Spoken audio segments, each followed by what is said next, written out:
ഇടതുകരം നെഞ്ചോട് ചേർത്ത് വെച്ച് വലതുകരം അച്ഛന് നേരെ നീട്ടി 21 പ്രാവശ്യം യേശുനാമം വിളിച്ച് അച്ഛന് വേണ്ടി പ്രാർത്ഥിക്കണമേ.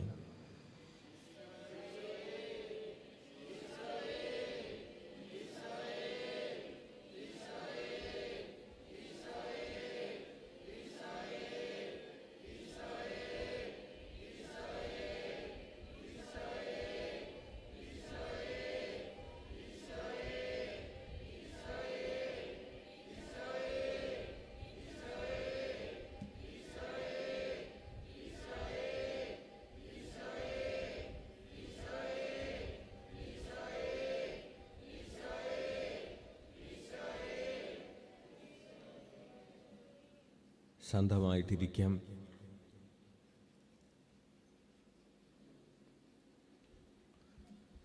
Price the Lord.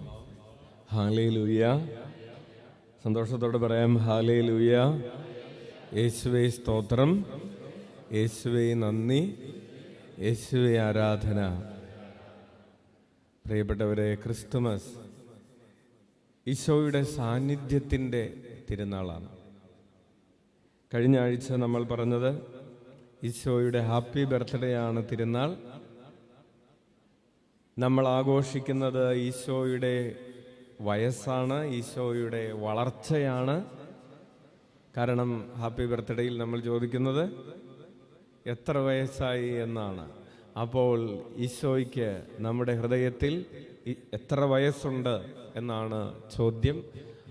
കഴിഞ്ഞ ആഴ്ചത്തെ പ്രഭാഷണം നിങ്ങൾക്ക് കേൾക്കാൻ സാധിച്ചിട്ടില്ലെങ്കിൽ നിങ്ങൾക്ക് യൂട്യൂബിൽ അത് സെർച്ച് ചെയ്യാവുന്നതാണ്. ഉണ്ണീശോയ്ക്ക് എത്ര വയസ്സായി എന്ന ഒരു ടോക്ക് കിടക്കുന്നുണ്ട്, കേട്ടാൽ മതി. Hallelujah, hallelujah, hallelujah. ഈശോയുടെ സാന്നിധ്യം അനുഭവിക്കാൻ നമ്മൾ ചെയ്യേണ്ട, നമുക്ക് ചെയ്യാൻ കഴിയുന്ന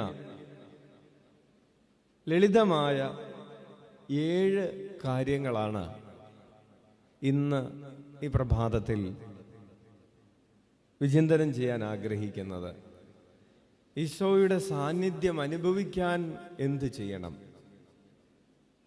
ഒന്നാമതായി വചനം പഠിപ്പിക്കുന്ന ഒരു കാര്യമാണ്, ഈശോയുടെ സാന്നിധ്യം അനുഭവിക്കാൻ നമുക്ക് കഴിയാതിരിക്കുന്നതിൻ്റെ ഒരു കാരണം നമ്മുടെ പാപമാണ്. നമ്മൾ പാപാവസ്ഥയിലായിരിക്കുന്നത് കൊണ്ട് ദൈവത്തിൻ്റെ സാന്നിധ്യത്തിൽ നിന്ന് നമ്മൾ അകലെയാണ്. എപ്രകാരമാണ്, എന്തുകൊണ്ടാണ് ആദവും ഹവ്വയും ദൈവ സാന്നിധ്യത്തിൽ നിന്ന് പുറത്താക്കപ്പെട്ടത്? പാപം ചെയ്യുകയും അവർ പറുദീസയിൽ നിന്ന് പുറത്താക്കപ്പെടുകയും ചെയ്തു. പറുദീസ എന്ന് പറഞ്ഞാൽ ദൈവത്തിൻ്റെ സാന്നിധ്യം എന്നാണ് അർത്ഥം. ദൈവത്തിൻ്റെ സാന്നിധ്യത്തിൽ നിന്ന് അകലെയാക്കപ്പെട്ടു. Hallelujah, hallelujah. യെശയ്യായുടെ പുസ്തകത്തിൽ നമ്മൾ വായിക്കുന്നു, 59-ാം അധ്യായമാണ് യെശയ്യാ പ്രവചനം 59. പ്രവാചകൻ പറയുകയാണ്, ദൈവം തന്നെ പറയുകയാണ്, നിങ്ങളുടെ പ്രാർത്ഥന കേൾക്കാൻ കഴിയാത്ത വിധം എൻ്റെ കാതുകൾ മന്ദീഭവിച്ചിട്ടില്ല, നിങ്ങളെ രക്ഷിക്കാൻ കഴിയാത്ത വിധം എൻ്റെ കരം കുറുകിപ്പോയിട്ടില്ല. എന്നിട്ട് എന്താ രക്ഷിക്കാത്തത് അല്ലേ? എന്നിട്ട് എന്താ പ്രാർത്ഥന കേൾക്കാത്തത്? ചെവികൾക്ക് മാന്യത സംഭവിച്ചിട്ടില്ല പോലും, പക്ഷെ ഒന്നും കേൾക്കുന്നില്ല. കരം കുറുകിപ്പോയിട്ടില്ല പോലും, ശരി, പക്ഷെ രക്ഷിക്കാൻ കരം നീട്ടുന്നില്ല. കർത്താവ് അതിൻ്റെ ഒരു കാരണം പറയുന്നു. നിന്റെ അകൃത്യങ്ങൾ നിന്നെയും നിന്റെ ദൈവത്തെയും തമ്മിൽ അകറ്റിയിരിക്കുന്നു. നിന്റെ പാപങ്ങൾ അവിടുത്തെ മുഖം നിന്നിൽ നിന്ന് മറച്ചിരിക്കുന്നു. അതിനാൽ അവിടുന്ന് പ്രാർത്ഥന കേൾക്കുന്നില്ല. അപ്പോൾ നമ്മുടെ പാപങ്ങളാണ് ദൈവത്തിൻ്റെ സാന്നിധ്യം അനുഭവിക്കാൻ തടസ്സമായി നിൽക്കുന്ന പ്രധാനപ്പെട്ട ഘടകങ്ങളിൽ ഒന്ന്. നമുക്ക് കർത്താവിനെ കരമടിച്ച് നന്ദി പറയാം. ഇതാ സങ്കീർത്തനം 32-ാമത്തെ സങ്കീർത്തനത്തിൽ സങ്കീർത്തകൻ പറയുകയാണ്, സങ്കീർത്തനം 32. അതിക്രമങ്ങൾക്ക് മാപ്പും പാപങ്ങൾക്ക് മോചനവും ലഭിച്ചവൻ ഭാഗ്യവാൻ. നമുക്ക് പാപങ്ങൾ ഉണ്ട് എന്നുള്ളത് ദൈവസാന്നിധ്യം അനുഭവിക്കുന്നതിന് തടസ്സമാണ് എങ്കിലും നമുക്കൊരു വഴി ദൈവം തുറന്നു തരികയാണ്. അതിക്രമങ്ങൾക്ക് മാപ്പും പാപങ്ങൾക്ക് മോചനവും നൽകാൻ അവിടുന്ന് ഇതാ പുൽത്തൊഴുത്തിൽ കാലിത്തൊഴുത്തിൽ മനുഷ്യനായി അവതരിച്ചിരിക്കുന്നു. ഉറക്കെ വിളിക്കാം, ഈശോയേ, ഈശോയേ. 32-ാം സങ്കീർത്തനം 3-ാമത്തെ വചനം. ഞാൻ പാപങ്ങൾ ഏറ്റുപറയാതിരുന്നപ്പോൾ, ഞാൻ കുമ്പസാരിക്കാതിരുന്നപ്പോൾ, കർത്താവേ അങ്ങയുടെ തിരുരക്തത്താൽ എന്നെ കഴുകി വിശുദ്ധീകരിക്കണമേ എന്ന് പറഞ്ഞ് എന്നെ തന്നെ കർത്താവിൻ്റെ തിരുസന്നിധിയിലേക്ക് വിട്ടുകൊടുക്കാതിരുന്നപ്പോൾ എന്ത് സംഭവിച്ചു? എൻ്റെ ശരീരം ക്ഷയിച്ചുപോയി. വീണ്ടും പറയാണ്, രാവും പകലും അങ്ങയുടെ കരം എൻ്റെ മേൽ പതിച്ചിരുന്നു. വേനൽക്കാലത്തെ ചൂട് കൊണ്ടെന്ന പോലെ എൻ്റെ ശക്തി വരണ്ടുപോയി. ഞാൻ പാപങ്ങൾ ഏറ്റുപറയാതിരുന്ന കാലഘട്ടങ്ങളിൽ എനിക്ക് സംഭവിച്ചത്, എൻ്റെ പാപത്തെ ഞാൻ മറച്ചു വെച്ചു. എൻ്റെ പാപത്തെ അതവിടെ തന്നെ ഇരിക്കട്ടെ, അതിൽ നിന്ന് അതവിടെ ഇരിക്കട്ടെ, അതവിടെ ഇരിക്കട്ടെ, അതവിടെ ഇരിക്കട്ടെ എന്ന് പറഞ്ഞ് കൊണ്ട് നടന്നപ്പോൾ എന്ത് സംഭവിച്ചു? ചില ആളുകളോട് പ്രാർത്ഥിക്കാൻ വരുമ്പോൾ പറയും, മോനെ മോളെ അതൊന്ന് ശരിയാ, അത് കുഴപ്പമില്ല അച്ഛോ, ജോലി കിട്ടിയാൽ മതി. അത് കുഴപ്പമുണ്ടെന്നേ. Hallelujah, hallelujah. നിന്റെ അഹങ്കാരത്തിന്റെ മേഖലകളായിരിക്കാം, അസൂയയുടെ മേഖലകളായിരിക്കാം, പരദൂഷണമായിരിക്കാം, ദുഷ്ചിന്തകളായിരിക്കാം, ദുഷ്കർമ്മങ്ങളായിരിക്കാം, ദുർഭാഷണങ്ങളായിരിക്കാം. അത് ഏറ്റുപറഞ്ഞ് അനുദപിച്ച് തിരികെ വരിക. സങ്കീർത്തകൻ പറയുന്നു, എൻ്റെ പാപം അവിടത്തോട് ഞാൻ ഏറ്റുപറഞ്ഞു, എൻ്റെ അകൃത്യം ഞാൻ മറച്ചു വെച്ചില്ല, എൻ്റെ അകൃത്യങ്ങൾ കർത്താവിനോട് ഞാൻ ഏറ്റുപറയും എന്ന് ഞാൻ പറഞ്ഞു. അപ്പോൾ എൻ്റെ പാപം അവിടുന്ന് ക്ഷമിച്ചു. ഹല്ലേലൂയ. കരമടിച്ച് കർത്താവിന് നന്ദി പറയാം. കർത്താവ് പാപം ക്ഷമിച്ചതിന് ശേഷം എന്ത് സംഭവിച്ചു? സങ്കീർത്തനം 32:6. ആകയാൽ ദൈവഭക്തർ ആപത്തിൽ അവിടത്തോട് പ്രാർത്ഥിക്കട്ടെ, കഷ്ടത കരകവിഞ്ഞൊഴുകിയാലും അതവരെ സമീപിക്കുകയില്ല. കഷ്ടത കരകവിഞ്ഞൊഴുകിയാലും അവരെ അത് സമീപിക്കുകയില്ല. കോവിഡ് 3 പ്രാവശ്യം വന്നാലും നിനക്കൊരാപത്തും വരികയില്ല. ഹല്ലേലൂയ. കോവിഡ് 3 പ്രാവശ്യം വന്നവരൊക്കെ ഉണ്ട് കേട്ടോ. ഒരു പ്രാവശ്യം വന്നു, പിന്നെ ടെസ്റ്റ് ചെയ്തു, ക്വാറന്റൈനൊക്കെ കഴിഞ്ഞ് ഒരാഴ്ച കഴിഞ്ഞ് ടെസ്റ്റ് ചെയ്തപ്പോൾ വീണ്ടും പോസിറ്റീവ്. കഴിഞ്ഞു, ഒരാഴ്ച കഴിഞ്ഞു, മിംസ് വലിയൊരു ആശുപത്രിയിലാണ്, ടെസ്റ്റ് ചെയ്തു, വീണ്ടും പോസിറ്റീവ്. ഒരാഴ്ച കഴിഞ്ഞു, 3 പ്രാവശ്യം 3 ആഴ്ച ഇങ്ങനെ കിടക്കുകയാണ് പോസിറ്റീവായിട്ട്. ഹല്ലേലൂയ. പ്രിയപ്പെട്ടവരെ, കഷ്ടത കരകവിഞ്ഞൊഴുകിയാലും, ഇവിടെ സാക്ഷ്യം പറഞ്ഞ ചേട്ടനെ കണ്ടില്ലേ? കഷ്ടത കരകവിഞ്ഞ് മുങ്ങിത്താന്ന് കിടക്കായിരുന്നു. വെറുതെ കരകവിഞ്ഞൊഴുകിയെന്ന് മാത്രമല്ല, 8 അടി പൊക്കത്തിൽ ഇങ്ങനെ കരകവിഞ്ഞൊഴുകാണ്. ഹല്ലേലൂയ. എന്നാലും ഒരനർത്ഥവും നിന്നെ സമീപിക്കുകയില്ല. ഹല്ലേലൂയ. അപ്പോൾ യോഹന്നാൻ 1 യോഹന്നാൻ 1:9 തിരുവചനം നമ്മളോട് ഇപ്രകാരം പഠിപ്പിക്കുന്നു, നിന്റെ പാപങ്ങൾ ഏറ്റുപറയുമ്പോൾ എന്ത് സംഭവിക്കുമെന്ന്. കുമ്പസാരത്തിൻ്റെ നാളുകളാണ്, കുമ്പസാരിച്ച് ഒത്തിരി പേർ ഒരുങ്ങിയിട്ടുണ്ട്, അതുകൊണ്ട് എന്ത് ഗുണം കിട്ടി എന്ന് പറയാനാണ് ഇത് പറയുന്നത്. Hallelujah, hallelujah. യേശുവേ സ്തോത്രം. 1 യോഹന്നാൻ 1:9. എന്നാൽ നാം പാപങ്ങൾ ഏറ്റുപറയുന്നെങ്കിൽ അവൻ വിശ്വസ്തനും നീതിമാനുമാകയാൽ പാപങ്ങൾ ക്ഷമിക്കുകയും എല്ലാ അനീതികളിൽ നിന്ന് നമ്മെ ശുദ്ധീകരിക്കുകയും ചെയ്യും. ഹല്ലേലൂയ. നമ്മൾ പാപങ്ങൾ ഏറ്റുപറയുമ്പോൾ എല്ലാ അനീതികളിൽ നിന്നും ദൈവം നമ്മെ ശുദ്ധീകരിക്കും. നമ്മൾ പാപികളാണെന്ന് ഏറ്റുപറയുന്ന ഒരു പ്രാർത്ഥനയുണ്ട്. ഏതാണെന്ന് പറയാവോ? എല്ലാ ദിവസവും നമ്മൾ പാപികളാണ് എന്ന് സ്വയം കോടതിയിൽ ചെന്ന് നിന്നിട്ട് പറയാണ്, ഞാൻ തെറ്റ് ചെയ്തു പോയി. ജഡ്ജിയോട് പറയാണ്. ഏതാണ് ആ പ്രാർത്ഥന? മനസ്താപ്രകരണം എല്ലാ ദിവസവും ഒന്നും ചെല്ലാറില്ല, അത് കുമ്പസാരിക്കുമ്പോഴല്ലേ എല്ലാ ദിവസവും അല്ലേ ചെല്ലാറുണ്ട്. എല്ലാ ദിവസവും നമ്മൾ പാപികളാണെന്ന് ഏറ്റുപറയുന്ന 19 പ്രാവശ്യം ഏറ്റുപറയുന്ന ഒരു പ്രാർത്ഥനയുണ്ട്. ഏതാണെന്നറിയാവോ? നന്മ നിറഞ്ഞ മറിയമേ സ്വസ്തി, കർത്താവ് അങ്ങയോടുകൂടെ സ്ത്രീകളിൽ അങ്ങ് അനുഗ്രഹിക്കപ്പെട്ടവളാകുന്നു, അങ്ങയുടെ ഉദരത്തിൻ ഫലമായി ഈശോ അനുഗ്രഹിക്കപ്പെട്ടവനാകുന്നു. പരിശുദ്ധ മറിയമേ തമ്പുരാന്റെ അമ്മേ. കോടതി ചെന്ന് നിന്നിട്ട് പറയാണ്, ഞാൻ പാപിയാണ്. നല്ല രസമായിരിക്കും അല്ലേ? ഞാൻ തെറ്റ് ചെയ്തു പോയി സാറേ, എന്നെ ശിക്ഷിക്കരുത് എന്ന്. ഹാലയിൽ വക്കീലൊന്നും വേറെ വന്നിട്ടില്ല, ഞാൻ തെറ്റ് ചെയ്തു പോയി, എന്നെ ശിക്ഷിക്കരുത്. ജഡ്ജിക്ക് നല്ല സന്തോഷമായിരിക്കും. നമ്മൾ കർത്താവിന്റെ മുമ്പിൽ നിന്ന് പറയുകയാണ്, പാപിയാണ് ഞാൻ, എന്നോട് ക്ഷമിക്കണമേ, എനിക്ക് വേണ്ടി. ജഡ്ജിയോട് പറയാണ്, എനിക്ക് വേണ്ടി പ്രാർത്ഥിക്കണമേ, ഞാൻ തെറ്റ് ചെയ്തു പോയി. എന്റെ യോഗ്യത കൊണ്ടല്ല കർത്താവേ, അങ്ങയുടെ വിശ്വസ്തതയാൽ. അവിടുന്ന് വിശ്വസ്തനും നീതിമാനുമാകയാൽ അവിടുത്തെ വിശ്വസ്തതയുടെയും നീതിയുടെയും കണക്ക് നോക്കി എന്നോട് ക്ഷമിക്കണമേ എന്ന് കൈയടിച്ച് കർത്താവിന് നന്ദി പറയാം. ഈശോയേ. അപ്പോൾ നമ്മൾ സാധാരണക്കാരൊന്നുമല്ല, നമ്മൾ പാപികളാണെന്ന് ഏറ്റുപറയുന്നവരാണ്. ഇനി നന്മ നിറഞ്ഞ മറിയമേ ചൊല്ലുമ്പോ, ഈ ഭാഗം എത്തുമ്പോ ഒന്ന് ശ്രദ്ധിച്ചാക്കണം. ഹല്ലേലൂയ. അപ്പോൾ രണ്ടാമത്, ദൈവത്തിന്റെ സാന്നിധ്യം അനുഭവിക്കാൻ നമുക്ക് വേണ്ട ഒന്നാമതായി വേണ്ട കാര്യമാണ് നമ്മുടെ പാപത്തെ കുറിച്ചുള്ള അവബോധവും അത് ഏറ്റുപറയാനുള്ള സന്നദ്ധതയും. ഞാൻ ഒരു തെറ്റും ചെയ്തിട്ടില്ല എന്ന് പറയുമ്പോൾ നമ്മൾ നമ്മളെ തന്നെ വഞ്ചിക്കുകയാണെന്ന് വചനം പറയുകയാണ്. അപ്പോൾ നമുക്ക് ദൈവത്തിന്റെ ആവശ്യമില്ലല്ലോ.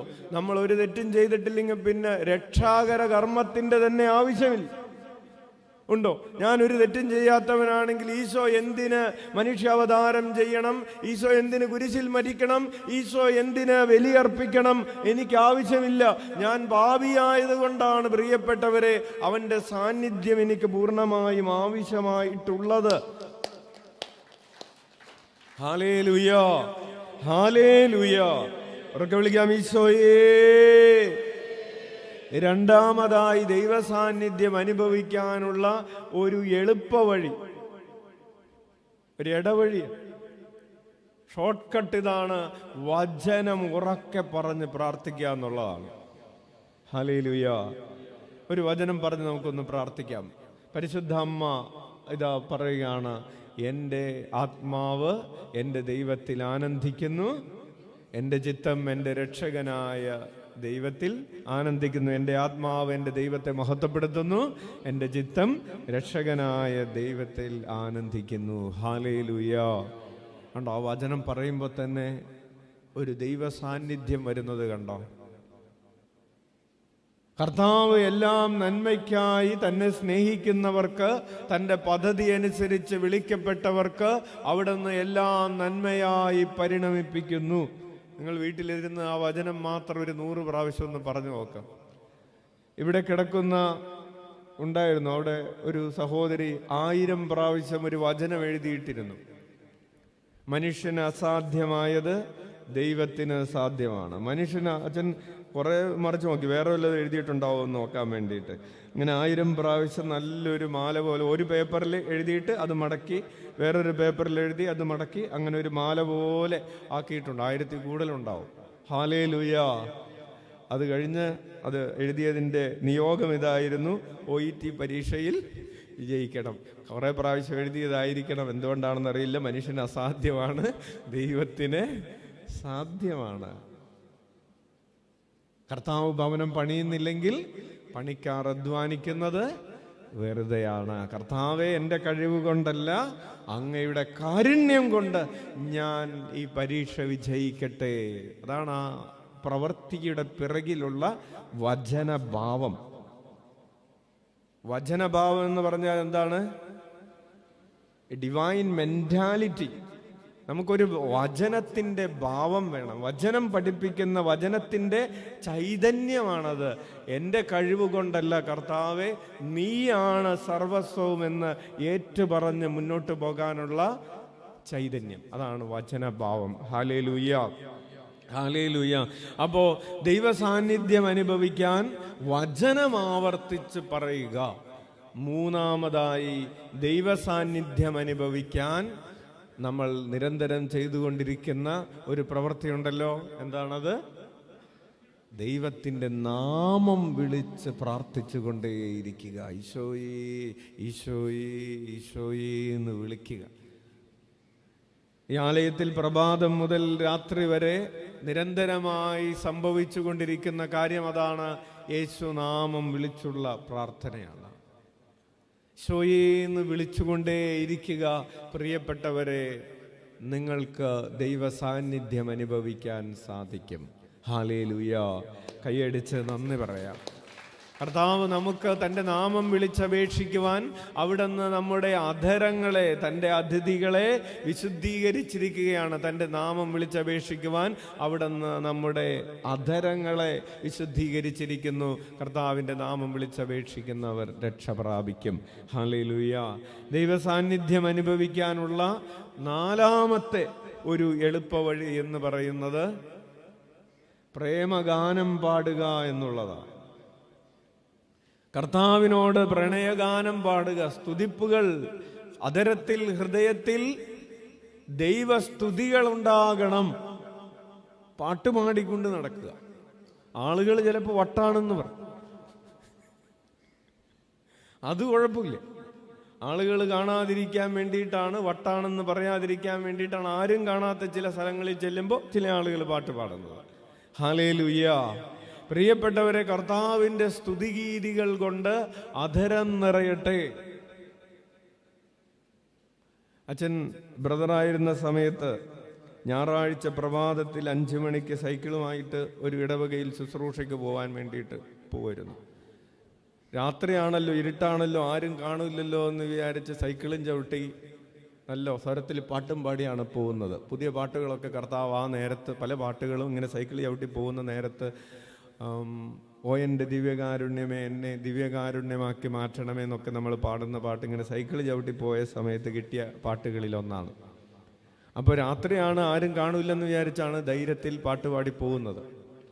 അന്ന് വൈകുന്നേരം തന്നെ ആശ്രമത്തിൽ റിപ്പോർട്ട് കിട്ടി, ഒരു ബ്രദർ കാലത്ത് ഒച്ചത്തിൽ പാട്ടും പാടി പോകുന്നുണ്ട്, എന്തോ പ്രശ്നമുണ്ടെന്ന്.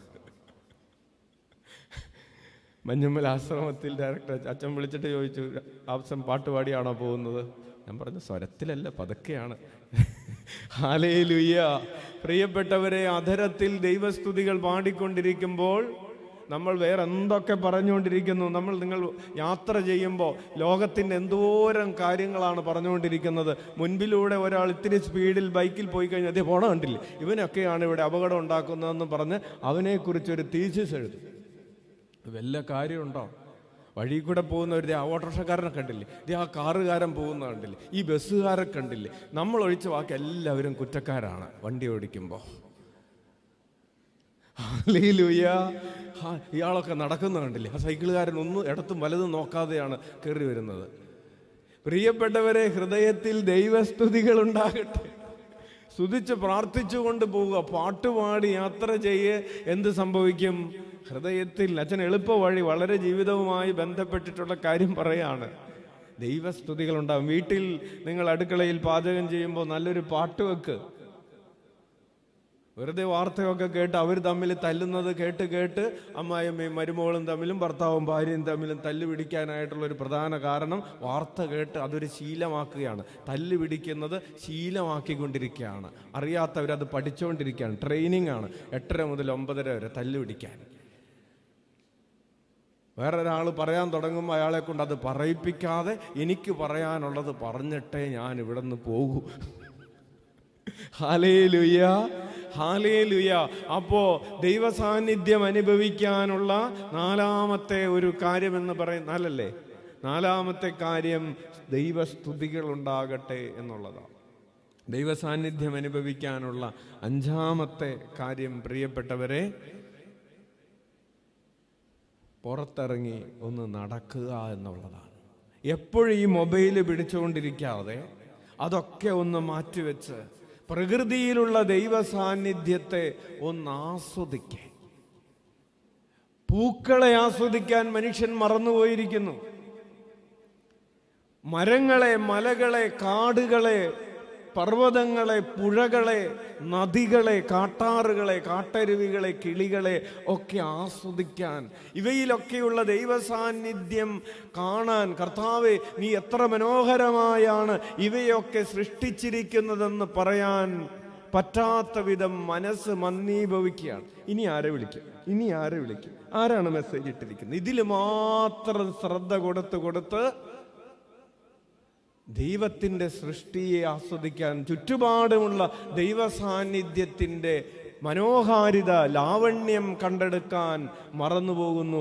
ദൈവ സാന്നിധ്യത്തിലേക്ക് പ്രവേശിക്കാനുള്ള 5ാമത്തെ വഴി പ്രിയപ്പെട്ടവരെ, ഇതാ ഒന്ന് ഗോ ഫോർ എ നേച്ചർ വാക്ക് എന്നാണ് പറയുന്നത്. 6ാമത്തെ വഴി നിരന്തരമായ നാമജപമാണ്. നാമജപം യേശുവേ എന്ന് മാത്രമുള്ള നാമജപമല്ല, മന്ത്ര ഉച്ചാരണമാണ്. നമ്മളിവിടെ ഇന്ന് ഇതൊക്കെ ചെയ്തു.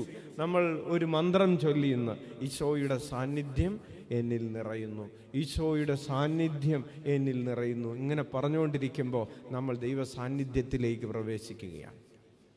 വീണ്ടും ഇതാ നമ്മൾ പറയുന്നു, ഈശോയെ അങ്ങയുടെ കരുണയിൽ ഞങ്ങൾ ആശ്രയിക്കുന്നു, ഈശോയെ അങ്ങയുടെ കരുണയിൽ ഞങ്ങൾ ആശ്രയിക്കുന്നു, ഈശോയെ അങ്ങയുടെ കരുണയിൽ ഞങ്ങൾ ആശ്രയിക്കുന്നു എന്ന് നിരന്തരം പറയുമ്പോൾ പ്രിയപ്പെട്ടവരെ, വീണ്ടും നമ്മൾ ദൈവ സാന്നിധ്യത്തിലേക്ക് പ്രവേശിക്കുകയാണ്. അപ്രകാരം നിരന്തരമായ മന്ത്ര ഉച്ചാരണങ്ങൾ, അത് ഹൈന്ദവ പാരമ്പര്യത്തിൽ ഉള്ളതാണ് ഈ മന്ത്ര ഉച്ചാരണങ്ങൾ, നാമജപമൊക്കെ. പക്ഷേ നമുക്കും അതൊക്കെ ചെയ്യാവുന്നതാണ്. ഈശോയുടെ സാന്നിധ്യം എന്നിൽ നിറയുന്നു, ഈശോയുടെ ആനന്ദം എന്നിൽ നിറയുന്നു, ഈശോയുടെ സമാധാനം എന്നിൽ നിറയുന്നു. അപ്രകാരമുള്ള മെഡിറ്റേഷൻസ് യൂട്യൂബിൽ കിടക്കുന്നുണ്ട്. നിങ്ങൾക്കത് സെർച്ച് ചെയ്ത് അതിൽ പങ്കെടുക്കാവുന്നതാണെന്ന് സ്നേഹപൂർവ്വം ഓർമ്മിപ്പിക്കട്ടെ. 6 കഴിഞ്ഞ് 7ാമതായി പ്രിയപ്പെട്ടവരെ, നമ്മൾ മെഡിറ്റേഷൻ്റെ ആദ്യം ചെയ്തതുപോലെ ഇരുന്ന് കരങ്ങളൊക്കെ തുറന്നു വെച്ച് ശാന്തമായി ഉള്ളിലേക്ക് നന്നായി ശ്വാസമെടുത്ത് പ്രാർത്ഥിക്കുന്നത് ദൈവസാന്നിധ്യം അനുഭവിക്കാനുള്ളൊരു വഴിയാണ്. എപ്പോഴും നമ്മൾ സ്തുതിച്ചാരാധിക്കണമെന്നില്ല, എപ്പോഴും ഈശോയെ ഉറക്കെ വിളിക്കണമെന്നില്ല, എപ്പോഴും വചനം പറഞ്ഞുകൊണ്ടിരിക്കണമെന്നില്ല.